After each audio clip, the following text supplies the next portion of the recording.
आइए बच्चों, हम लोग आज कर रहे हैं हमारा प्रकाश का परावर्तन। तो हमने पीछे के वीडियो में देख लिया है।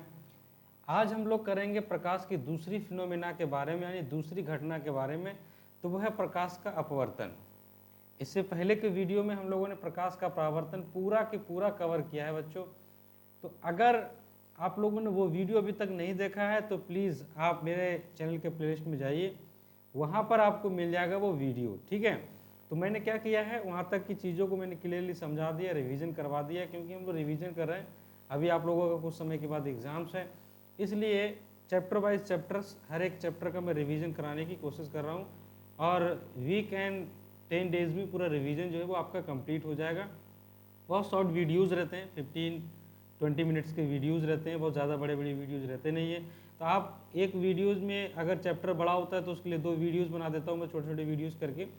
लेकिन अगर चैप्टर छोटा है तो कंटेंट बहुत कम है, तो छोटे से ही कंटेंट में उसको ख़त्म करने की कोशिश की जाती है, मतलब पूरे टॉपिक को बढ़िया से रिवाइज कराने की कोशिश की जाती है। ठीक है। तो आइए आज हम लोग जो है हमारा प्रकाश की दूसरी घटना यानी कि प्रकाश का अपवर्तन के बारे में बात करेंगे। तो मैं सुनकर प्रजापति आप लोगों का आदर्श क्लास में स्वागत करता हूँ। आइए स्टार्ट करते हैं। देखिए, तो प्रकाश का अपवर्तन तो आप जानते ही हैं। प्रकाश का अपवर्तन कब होता है बच्चों? जब प्रकाश अपना माध्यम को क्या करे, परिवर्तन करे, यानी अपने माध्यम को चेंज करे। माध्यम यहाँ पर क्या होता है? माध्यम हो गया आपका, जैसे हवा एक माध्यम है, पानी एक माध्यम है, शीशा एक माध्यम है। समझ में आई बात? तो ये माध्यम होते हैं, यानी कि अगर प्रकाश है ना हवा से जाए पानी में, या पानी से आए हवा में, हवा से जाए गिलास में, या गिलास से आए हवा में, तो इस प्रकार के जो चेंजेज होते हैं, प्रकाश जब एक माध्यम से दूसरे माध्यम में जाता है तो वहाँ पर जो घटना होती है प्रकाश की, उसको हम लोग प्रकाश का अपवर्तन कहते हैं, यानी कि रिफ्रैक्शन ऑफ लाइट। उसको इंग्लिश में रिफ्रैक्शन ऑफ लाइट, हिंदी में हम लोग प्रकाश का अपवर्तन कहते हैं। तो देखिए लिखा हुआ बहुत साफ साफ भाषा में, जब प्रकाश एक माध्यम से दूसरे माध्यम में तिरछा होकर जाता है तो दूसरे माध्यम में इसके है ना संचरण की दिशा परिवर्तित हो जाती है। यानी कि जब वो एक माध्यम से दूसरे माध्यम में जाता है तो वो जिस माध्यम से जा रहा है, यानी कि जिस डायरेक्शन से जा रहा है, उसका डायरेक्शन हल्का सा क्या हो जाता है, मुड़ जाता है। और इसी परिघटना को प्रकाश का क्या कहा जाता है बच्चों? अपवर्तन कहा जाता है। इसी परिघटना को हम लोग जो है प्रकाश का क्या कहते हैं? अपवर्तन कहते हैं। आइए अब बात करते हैं प्रकाश के अपवर्तन के कुछ उदाहरण। जैसे प्रकाश के अपवर्तन के कारण स्विमिंग पूल का तल जो होता है वो वास्तविक स्थिति से विस्थापित परिवर्तित होता है, यानी कि थोड़ा सा ऊंचा नजर आता है। स्विमिंग पूल का जो नीचे का फ्लोर होता है, अगर आप ऊपर से देखेंगे तो थोड़ा सा ऊपर में उठा हुआ नजर आता है। जैसे अगर कोई क्वाइन, कोई सिक्का अगर शीशे के गिलास में डाला हुआ है तो वो क्वाइन जो सिक्का जो है वो पानी से जब आप ऊपर से देखोगे तो सिक्का आपको ऊपर में उठा हुआ नजर आता है। या फिर गिलास का जो बॉटम होता है बच्चों, पानी भरा हुआ हो तो गिलास का बॉटम आपको ऊपर उठा हुआ नजर आता है। किसके कारण आता है? तो आता है प्रकाश के है ना अपवर्तन के कारण। तो पानी में आंशिक रूप से डूबी हुई पेंसिल या पेंसिल वायु तथा पानी के अंतरपृष्ठ पर टेढ़ी प्रतीत होती है। यानी कि कोई पेंसिल अगर किसी पानी के कंटेनर में डूबी हुई है तो अगर आप उसको देखेंगे बाहर से तो आपको जहां पर वो पानी का सरफेस और ऊपर का जो सरफेस होता है वहां से ऐसे करके हल्का सा तिरछा टेढ़ा जो है वो आपको नजर आता है। ठीक है। तो कांच के गिलास में पड़े नींबू वास्तविक आकार से बड़े प्रतीत होते हैं। जो नींबू होते हैं कांच के गिलास में, वो भी आपको जिनका जो एक्चुअल साइज है उससे भी बड़े नजर आते हैं। ठीक है। तो कागज पर लिखे शब्द गिलास स्लैब से देखने पर आपको थोड़े उठे हुए दिखते हैं, थोड़े से बड़े भी नजर आते हैं, और वो वास्तविक स्थिति से थोड़े से ज्यादा नजर आते हैं। ठीक है। तो कांच के आयताकार स्लैब से आप अपवर्तन को समझ सकते हैं। ये एक हमारे पास सीधी रेखा है। ठीक है। तो इस रेखा को ऐसा जाना चाहिए था, लेकिन ये हल्का सा क्या हो जाता है, विक्षेपित हो जाती है अपने रास्ते से। तो विक्षेपित क्यों हो जाती है दोस्तों? क्योंकि जब ये विरल माध्यम में है ना, जब ये विरल माध्यम में है तो इसका स्पीड जो होता है वो 3 × 10⁸ मीटर पर सेकेंड हो जाता है। और जैसे ही ये ग्लास में जाता है तो ग्लास में इसका स्पीड 2.25 10⁸ मीटर पर सेकेंड हो जाता है। यानी कि जो लाइट का स्पीड है, जैसे ही वो हवा से गिलास में गया तो उसका स्पीड क्या हो जाता है बच्चों? चेंज हो जाता है। यानी कि जब उसका वेग है, जो उसकी चाल है, वो परिवर्तित हो जाती है। तो चाल परिवर्तित होने के कारण प्रकाश जो है वो अपनी दिशा से थोड़ा सा क्या हो जाता है, भटक जाता है। ठीक है। कब ऐसा कब होता है? ऐसा तब होता है जब प्रकाश अपने मीडियम को चेंज करता हो, यानी कि अपने माध्यम को चेंज करता है, तब ऐसा होता है। ठीक है बच्चों, चलिए बढ़ते हैं आगे। तो प्रकाश के परावर्तन के दो नियम होते हैं, आप इनको जान लें। ठीक है, सबसे पहला नियम क्या है कि आपतित किरण, ठीक है, परावर्तित किरण तथा दोनों माध्यमों को पृथक करने वाले जो पृष्ठ के आपतन बिंदु होते हैं पर सब एक ही तल पर होते हैं, और विलंब जो है वो सभी एक ही तल पर होते हैं। दूसरा होता है कि प्रकाश किसी निश्चित रंग तथा निश्चित माध्यमों के युग के लिए आपतन कोण की त्रिज्या यानी कि साइन आई और परावर्तन, ठीक है, परावर्तन कोण के लिए यानी कि साइन ई का अनुपात जो है वो स्थिर होता है, मतलब कांस्टेंट होता है। ठीक है, और इसे ही हम लोग क्या बोलते हैं बच्चों, इसी को हम लोग स्नेल्स का अपवर्तन का नियम भी कहते हैं, यानी कि sine i upon sine r is equal to refractive index भी कहा जाता है।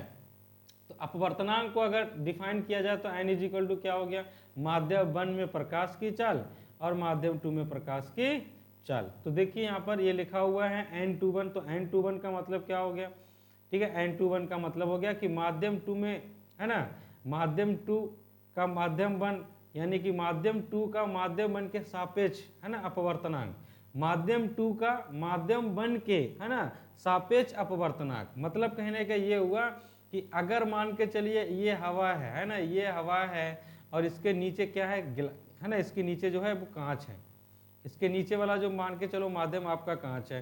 ठीक, तो अगर आप कांच का अपवर्तनांक निकाल रहे हैं किसके रिस्पेक्ट में, हवा के रिस्पेक्ट में निकाल रहे हैं, तो आप उसको क्या लिखेंगे, n21 लिखते हैं। ठीक है, इस प्रकार से, यानी कि स्पीड ऑफ लाइट इन माध्यम यानी speed of light in medium 1, ठीक है, divided by speed of light in medium 2, इस प्रकार से इसको जो है आप समझ सकते हैं। या फिर n12 का मतलब क्या हो गया कि माध्यम 1 का, है ना, माध्यम 2 के सापेक्ष में अपवर्तनांक क्या होगा, मतलब ये कि velocity of light in speed in medium 2 divided by velocity of light in medium 1, इस प्रकार से इसको डिनोट किया जाता है बच्चों। ठीक है, आइए अब हम बात करते हैं निरपेक्ष, है ना, अपवर्तनांक, जिसको हम लोग, ठीक है, एब्सोल्यूट, जिसको हम लोग एब्सोल्यूट इंग्लिश में क्या बोला जाता है अपवर्तनांक को, रिफ्रैक्टिव इंडेक्स। ठीक है, जिसको हम लोग एब्सोल्यूट रिफ्रैक्टिव इंडेक्स कह सकते हैं।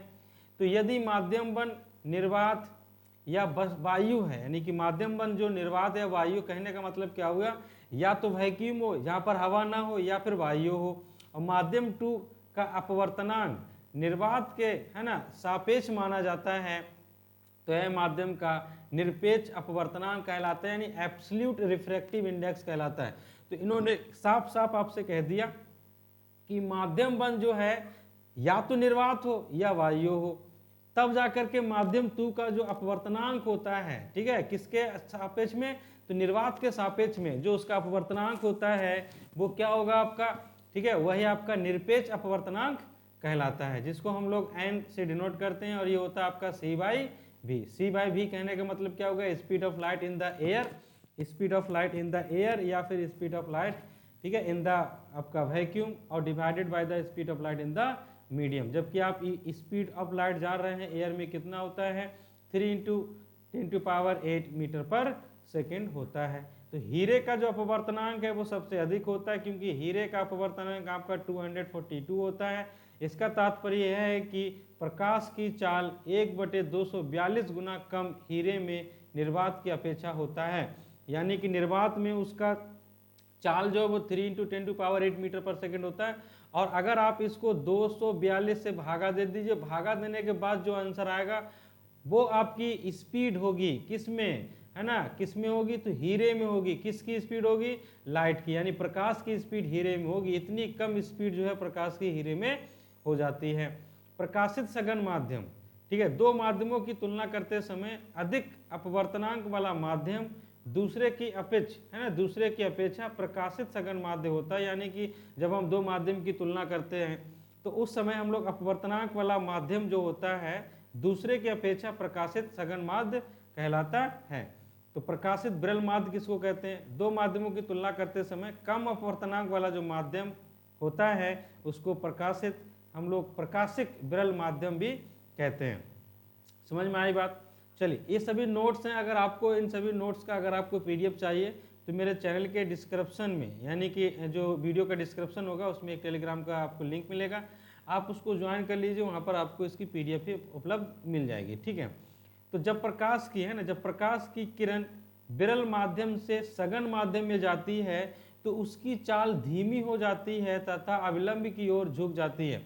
देखिए ये है वो आपकी प्रकाश की चाल, ठीक है। ये प्रकाश है, ये आ रहा है कहाँ से, विरल माध्यम से सघन माध्यम, इसको जानना चाहिए ऐसा, लेकिन ये हल्का सा किधर मुड़ जाता है, नीचे की तरफ मुड़ जाता है, क्योंकि चाल इसकी क्या हो जाती है, धीमी हो जाती है।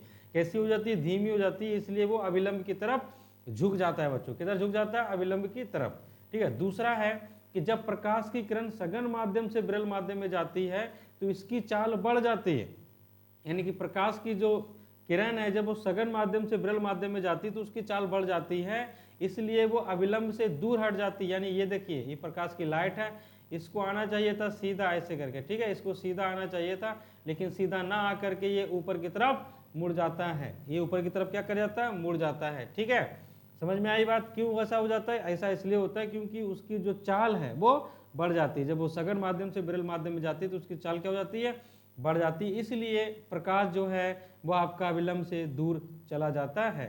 गोलीय लेंस, ये दो तलों से घिरा हुआ कोई पारदर्शी माध्यम जिसका एक या दोनों तल गोलीय है ना होते हैं, उन्हें हम लोग लेंस कहते हैं, ठीक है। गोलीय लेंस किसको बोलेंगे, ये दो तलों से घिरा हुआ कोई पारदर्शी माध्यम, यानी कि पारदर्शी इसलिए कहते हैं क्योंकि हम लोग एक तरफ से दूसरी तरफ देख पाते हैं, ठीक है, जिसका एक या दोनों तरफ के जो फेस होते हैं वो गोलीय होते हैं, उनको हम लोग लेंस कहते हैं। क्या कहते हैं उनको, लेंस, ठीक। तो ये लेंस जो है वो आपके दो प्रकार के हैं, एक तो उत्तल लेंस है और एक है अवतल लेंस। उत्तल लेंस किसको कहते हैं, यह किनारे की अपेक्षा बीच में मोटा होता है, इसे अभिसारी लेंस कहा जाता है, इसे अभिसारी लेंस कहा जाता है, ठीक है। ये बीच की अपेक्षा किनारों से मोटा होता है, ये बीच की अपेक्षा जो है किनारे में मोटा, ठीक है, किनारे ये लिखा हो बीच की अपेक्षा किनारे में देख रहे हैं मोटा होता है, इसे हम लोग अपसारी लेंस कहते हैं। इसे क्या कहते हैं, अपसारी। अपसारी का मतलब होता है डाइवर्जेंट, ठीक है, आप इंग्लिश में भी याद रख सकते हैं, इसको हम लोग डाइवर्जेंट कहते हैं ना, इसको क्या बोलेंगे, डाइवर्जेंट, और इसको बोलते हैं हम लोग कन्वर्जेंट, ठीक है बच्चों, इसको कन्वर्जेंट कहते हैं और इसको बोलते हैं डाइवर्जेंट। डाइवर्जेंट मतलब ये लाइट को डाइवर्ज करता है ऐसे करके, ठीक है, और कन्वर्जेंट का मतलब क्या होगा, ये लाइन्स जो लाइट आती है उसको एक जगह क्या करता है, इकट्ठा करता है, ठीक। चलिए आगे बढ़ते हैं। तो उत्तल है ना, उत्तल लेंस की किरण आरेख बनाने के नियम को आप जान लीजिए।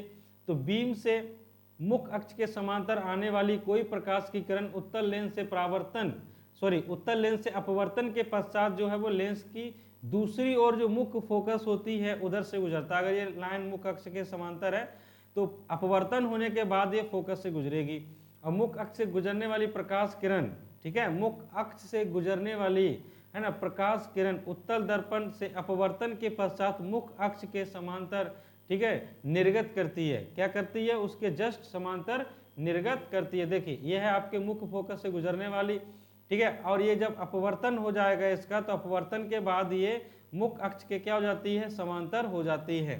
तो लेंस के प्रकाशित केंद्र से गुजरने वाली प्रकाश किरण जो है वो अपवर्तन के पश्चात बिना किसी विचलन के सीधी ही गमन करना स्टार्ट कर देती है। आइए तो कुछ कुछ इसके बीम की स्थिति और प्रतिबिंब की स्थिति और प्रतिबिंब का अपेक्षित आकार और प्रतिबिंब की प्रकृति जो होती है उसके बारे में हम लोग चर्चा कर लेते हैं। तो देखिए सबसे पहले बीम की स्थिति, जब बीम आपका अनंत पर हो, ठीक है, तो प्रतिबिंब जो है वो आपका F2 पे बनता है, यानी बहुत छोटा होगा और आभासी तथा उल्टा होता है, ठीक है। आभासी तथा उल्टा मतलब, आभासी कहने मतलब वास्तविक होगा, या आभासी नहीं होगा, ठीक है, क्या होगा, वास्तविक, है ना, वास्तविक, ठीक है, वास्तविक तथा उल्टा बनता है। अगर 2F1 से परे है, 2F1 से परे है तो F2 और 2F2 के बीच में बनेगा, छोटा बनता है, वास्तविक तथा उल्टा होता है। और 2F1 पर है तो आपका 2F2 पे बनेगा, समान साइज होगा, वास्तविक उल्टा होता है। और F1 और 2F1 के बीच में है तो 2F2 से परे बनता है, ठीक है, और कैसा होता है, विभाजित, यानी कि थोड़ा बड़ा होता है, मैग्नीफाइड होता है, वास्तविक उल्टा तो होगा ही। और 2F1 यानी F1 पर है तो अनंत पर बनेगा, अत्यधिक वर्धित मतलब बहुत ही ज्यादा मैग्नीफाइड हो जाता है, उल्टा होता है। और F1 तथा प्रकाशित केंद्र के बीच में अगर है तब जो है ये कहाँ बनेगा, ये आपका लेंस के दूसरी तरफ बनता है, यानी कि जिधर वस्तु है उसी तरफ जाकर के इसका फोटो बन जाता है। और ये आभासी कैसा होता है, सीधा होता है, आभासी होगा और कैसा होगा, सीधा होता है, ठीक है। जैसे आप किरण आरेख देखें, ये आपका अनंत वाला है, ये कहाँ पर गुजर रहा है जाकर के सबके सब फोकस पे, ये आपका 2f1 के परे है, तो कहाँ बढ़ रहा है आपका, देखो f2 और 2f2 के बीच में बढ़ रहा है, ठीक है, उल्टा है।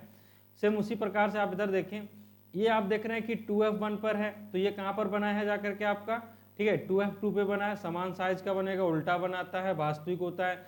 सेम उसी प्रकार से देखो, ये आपका 2f1 और f1 के बीच में है, तो ये 2f2 के परे बना है, थोड़ा बड़ा होगा, थोड़ा क्या होगा बच्चों, बड़ा होगा, और आपका मैग्नीफाइड भी होगा, और उल्टा होता है, ठीक है, और वास्तविक होता है। ये सारी चीजें आप पता रखें, याद रखें, ठीक है। चलिए, तो ये 5 केसेस थे, छठा केसेस भी आप देख सकते हैं, 5वां केसेस, छठा केसेस, ठीक है। आइए अब हम बात करते हैं आगे। तो अवतल लेंस के, है ना, किरण आरेख के बनने वाले नियम के बारे में बात कर लेते हैं। तो बीम से मुख्य अक्ष के समांतर आने वाली जो प्रकाश की किरण होती है, वो अवतल लेंस से, है ना, परावर्तन के पश्चात चित्र में दिखाए गए अनुसार लेंस के उसी, है ना, और स्थित फोकस से परावर्तित होती प्रतीत होती है। देखिए, ये ऐसे करके आया, तो ये टकरा करके ऐसे चला जाता है, ठीक है। तो होता क्या है कि ऐसा लगता है कि यहाँ से आ रहे हैं। अगर इधर वाला व्यक्ति आंख लगा के बैठा हुआ है, तो जब उसको देखेगा तो उसको ये नहीं लगेगा कि रे इधर से आ रही है, उसको लगेगा कि रे कहाँ से आ रही है, F1 से आ रही है। तो ये जस्ट उसको क्या होता है, F1 से आती हुई प्रतीत होती है। F1 से आती हुई कैसी होती है, प्रतीत होती है, लेकिन एग्जैक्टली F1 से नहीं आती है बच्चों, ठीक है। चलिए आइए आगे बढ़ते हैं। तो मुख्य अक्ष से, है ना, मुख्य फोकस से गुजरने वाली प्रकाश किरण अवतल लेंस से अपवर्तन के पश्चात वो मुख्य अक्ष के क्या हो जाती है, समांतर हो जाती है। देखिए, अगर हम बात करें कि कोई किरण ऐसे करके, है ना, कोई किरण जो है वो आपके कहाँ से गुजर रही हो, फोकस से गुजर रही हो, तो टकराने के बाद जो है वो मुख्य अक्ष के क्या हो जाती है, समांतर हो जाती है, ठीक है।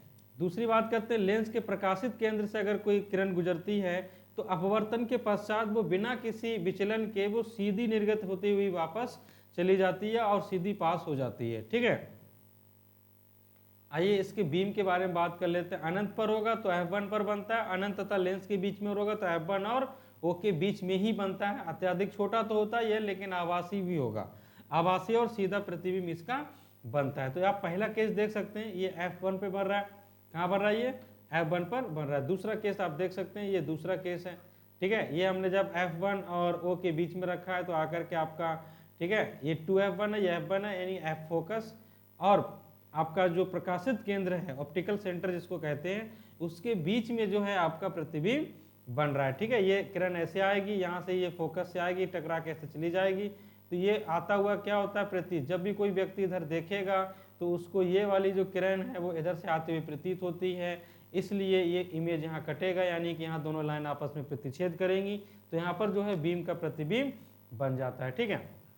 आइए अब बात करते हैं गोलीय लेंसों के लिए चिन्ह प्रॉपर्टी के बारे में, ठीक है। गोलीय लेंसों के लिए अगर हम चिन्ह प्रॉपर्टी के बारे में बात करें, तो देखिए, लेंस के लिए हम गोलीय दर्पण जैसे ही चिन्ह प्रॉपर्टी अपनाते हैं, यानी कि जो हमारे पास दर्पण की चिन्ह प्रॉपर्टी थी, वही चिन्ह प्रॉपर्टी आपकी लेंस की है। तो चिन्ह प्रॉपर्टी का याद करने का तरीका मैंने सिंपल सा बताया था कि ऊपर में जैसे y प्लस होता है तो सब चीज को प्लस मानो, नीचे में y नेगेटिव होता है तो सब चीज को नेगेटिव मानो, इधर x आपका नेगेटिव होता है तो सब चीज नेगेटिव, इधर आपका x प्लस होता है तो हर एक चीज को क्या लेना है, आपको प्लस लेना है। बस इसी बातों को आपको दिमाग में रखना होता है, ठीक है। तो देखिए, हमारे पास जो लेंस का सूत्र है थोड़ा सा दर्पण के सूत्र से अलग है, तो 1/v minus 1/u is equal to 1/f होता है, ठीक है। ये आपका लेंस का क्या होता है बच्चों, सूत्र होता है। आवर्धन के बारे में बात किया जाए तो सेम फार्मूला होता है, प्रतिबिंब की ऊंचाई डिवाइडेड बाय बीम की ऊंचाई, ठीक है, उसको हम लोग बोलते हैं आवर्धन। लेकिन यहाँ पर क्या हो जाता है, आपका माइनस नहीं होता है, v/u होता है। तो यहाँ पर रिलेशन अगर देखा जाए तो m इज इक्वल टू, है ना, प्रतिबिंब की ऊंचाई, ऑब्जेक्ट की ऊंचाई डिवाइडेड बटे v/, है ना, v/u, ये फार्मूला हो जाता है, इसको आप याद रखें। लेंस की क्षमता किसको कहा जाता है, ठीक है। तो किसी लेंस द्वारा प्रकाश किरणों को अभिसरण या अपसरण करने की, है ना, मात्रा को उसकी क्षमता के रूप में व्यक्त किया जाता है। तो लेंस की क्षमता उसकी फोकस दूरी के व्युत्क्रम होती है, यानी कि पावर जो है वो 1/f के होता है। मैं आपको एक चीज बता देता हूँ, कौन से लेंस का पावर प्लस होगा और कौन से लेंस का पावर निगेटिव होगा, ठीक है। कौन से लेंस का पावर प्लस होगा और कौन से लेंस का पावर निगेटिव होगा। देखिए, अभी हमने आपको किरण आरेख के बारे में बताया, ये कौन सा आपके पास, ठीक है, लेंस था, ये आपका अवतल लेंस था। ये कौन सा लेंस था, अवतल। तो अवतल लेंस का अगर आप फोकस देखें तो अवतल लेंस का जो फोकस है बच्चों वो कैसा होता है, नेगेटिव। अवतल लेंस का फोकस कैसा होता है, नेगेटिव। जबकि आप उत्तल लेंस के बारे में अगर आप बात कर रहे हो, उत्तल लेंस के बारे में अगर आप बात कर रहे हो, तो उत्तल लेंस का जो फोकस होता है बच्चों वो कैसा होता है, पॉजिटिव। देखिए उत्तल लेंस का जो फोकस, क्योंकि इसका फोकस इधर होता है ना, इसका फोकस जो इधर होता है राइट साइड में, तो उत्तल लेंस का जो फोकस है वो प्लस होता है, इसलिए पावर किसका प्लस होगा, उत्तल लेंस का जो पावर है वो प्लस होता है, जबकि अवतल लेंस का जो पावर है वो कैसा होता है, नेगेटिव होता है। अगर आपको है ना पॉजिटिव पावर का चश्मा लगा है, मतलब आपको कौन सा लगा है, उत्तल लेंस का चश्मा लगा है। अगर आपको नेगेटिव पावर का चश्मा लगा हुआ है, मतलब कौन सा लगा हुआ है, आपको अवतल लेंस का चश्मा लगा हुआ है। ठीक है, ये सारी बातें भी आपको पता होनी चाहिए। समझ में आई बात? चलिए तो देखिए आपको लेंस की क्षमता समझ में आ गई। तो लेंस की क्षमता का जो मात्रक होता है वो डायोप्टर होता है। क्या होता है, डायोप्टर। ठीक है, तो डायोप्टर उस लेंस की क्षमता है जिसकी फोकस दूरी 1 मीटर हो। ठीक है, हम लोग डायोप्टर उस लेंस की क्षमता यानी कि जो पावर है वो पावर डायोप्टर में कब कन्वर्ट होता है, यानी P is equal to dioptre कब होगा, P is equal to dioptre कब होता है, P is equal to dioptre तब होता है जब उसकी क्षमता 1 मीटर के क्या हो, बराबर हो। 1 मीटर के क्या हो, बराबर, यानी कि जिसकी फोकस दूरी 1 मीटर के बराबर हो उसका डायोप्टर जो है वो पावर के बराबर हो जाता है, यानी कि पावर की जो क्षमता है वो आपकी डायोप्टर की क्या हो जाती है, बराबर हो जाती है। उत्तल लेंस की क्षमता धनात्मक होती है जैसा कि मैंने बताया आपको, और अवतल लेंस की जो क्षमता है बच्चों वो कैसी होती है, ऋणात्मक होती है।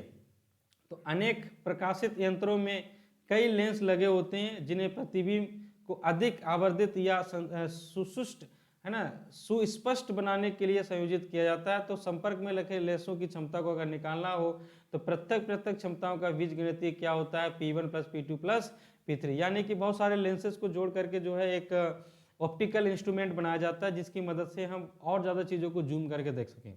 यानी कभी कभी क्या होता है, जैसे आपने देखा होगा कि बड़ी बड़ी जो दूरबीनें होती हैं उसमें बहुत सारे लेंसेज लगे हुए रहते हैं। ठीक है, जैसे चांद को देखना हो, अदर प्लैनेट्स को देखना हो, तो उसमें बहुत सारे लेंसेज होते हैं। तो उन सभी लेंसेज की फोकस को यानी उन सभी लेंसेज के पावर को हम लोग डायरेक्टली क्या कर देते हैं, ऐड कर देते हैं, तो हमको पता चल जाता है कि पूरे सिस्टम का पावर क्या होगा। ठीक है, तो देखिए बच्चों ये है कुछ क्वेश्चंस का कलेक्शन। आप क्वेश्चंस के कलेक्शन को भी आपको चाहिए होगा तो आप मेरे टेलीग्राम अकाउंट को जरूर ज्वाइन करें, वहाँ पर आपको क्वेश्चंस का कलेक्शन मिल जाएगा। ठीक है, वहाँ पर जो है आपको क्वेश्चन का कलेक्शन मिल जाएगा। और अगर आपको वीडियो समझ में आया हो तो प्लीज़ वीडियो को लाइक शेयर कमेंट जरूर करें। ठीक है, यहाँ पर आपका प्रकाश का जो चैप्टर है उसका रिवीजन खत्म हो चुका है। ठीक है, तो हम लोग मिलेंगे हमारे अगले चैप्टर में अगले वीडियो के साथ, तब तक के लिए बाय।